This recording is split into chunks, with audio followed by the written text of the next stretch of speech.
दोस्तों, मालदीव की भारत के विरुद्ध बढ़ती हरकतों को देखते हुए भारतीय सेना बड़े एक्शन की तैयारी में है। भारतीय नौसेना और वायुसेना में मालदीव की चालाकी के बाद से हलचल तेज हो गई। समुद्र में भारतीय सैन्य अड्डों को बढ़ाने पर जोर दिया जा रहा है।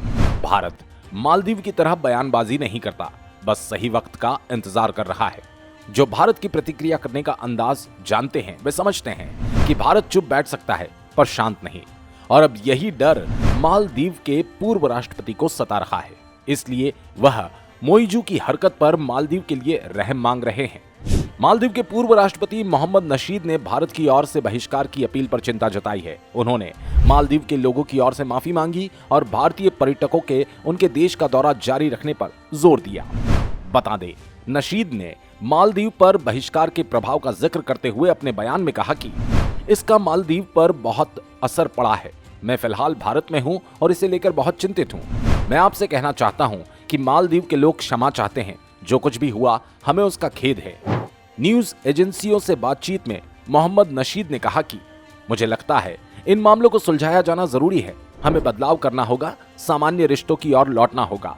नशीद ने दोनों देशों के बीच पिछली चुनौतियों के दौरान भारत के जिम्मेदार रवैये का भी जिक्र किया।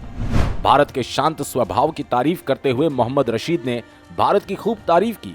वहीं राष्ट्रपति मोहम्मद मोइजू के रवैये पर कड़ी आपत्ति जताई। उन्होंने कहा, जब मालदीव के राष्ट्रपति ने चाहा कि भारतीय सैनिक चले जाएं तो आप जानते हैं कि भारत ने क्या किया। उन्होंने अपनी ताकत नहीं दिखाई, बल्कि सरकार से बस इतना ही कहा कि ठीक है, आइए उस पर चर्चा करते हैं। बता दें, नशीद ने डोर्नियर विमान को लेकर भी बयान दिया। डोर्नियर फ्लाइट और हेलीकॉप्टर के मामले पर भी पूर्व राष्ट्रपति ने अपनी बात रखी। उन्होंने राष्ट्रपति मोहम्मद मोइजू से ऐसी बातचीत बंद करने की अपील की और कहा, यह बहुत दुर्भाग्यपूर्ण है कि राष्ट्रपति मोइजू की ओर से इस तरह की बहस की जा रही है। मैं उन्हें फोन करूंगा और कहूंगा, कृपा करके डोर्नियर उड़ान और हेलीकॉप्टर पर चर्चा को रोक दे। दरअसल राष्ट्रपति मोहम्मद मोइजू ने बीते दिनों एक बार फिर भारत विरोधी बयान दिया।